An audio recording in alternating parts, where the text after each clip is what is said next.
Hey, this is Jeremy with Rockingham Marine. We're here with our second installment of RockU for you guys.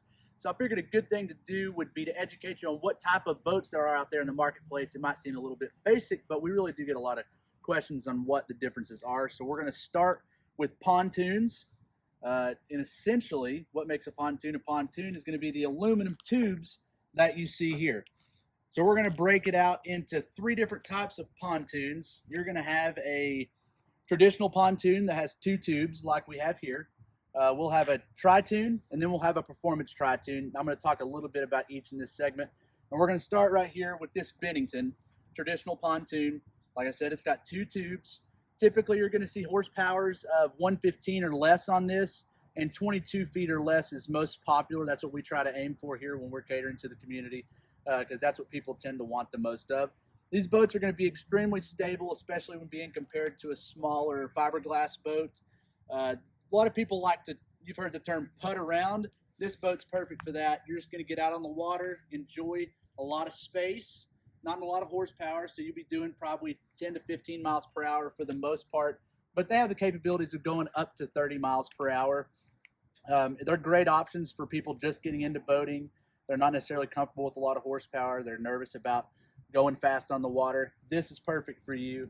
Moving along to the traditional tri-tune here, this is going to take everything that the regular pontoon does, and it's going to take it to another level. Of course, you get the addition of the center tune, which that's going to give you better fuel economy, more stability on the water. It's going to give you a little better top speed.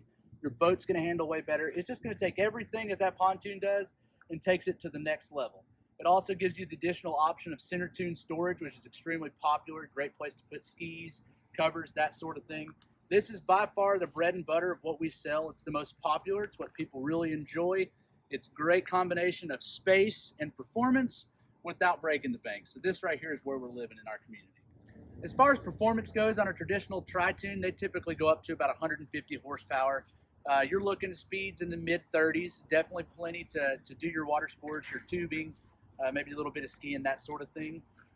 So these will do a lot of what people want them to do, but if you'll stay tuned, we're going to learn about what a performance tri-tune does and how it really separates itself from this.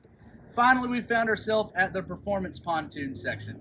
The biggest deal with these is obviously going to be your high horsepower. These boats are typically going to see anywhere between 45 to 55 miles per hour in single engine applications. And typically what you'll notice on these as well is there's some sort of modified center tune, as you'll see on both of these different boats here. That's going to enable them to accommodate the higher horsepower, but it's also going to get you up out of the water to be able to go faster. And it's also going to give it a good pivot point for when you're operating at high speeds to really bank into the turns. Again, they've created a great product with a pontoon, but you just level on each level, gets a little bit better until eventually you find yourself at something that performs great. There's a ton of space, and nobody's going to say you're going slow with 300 horsepower behind you.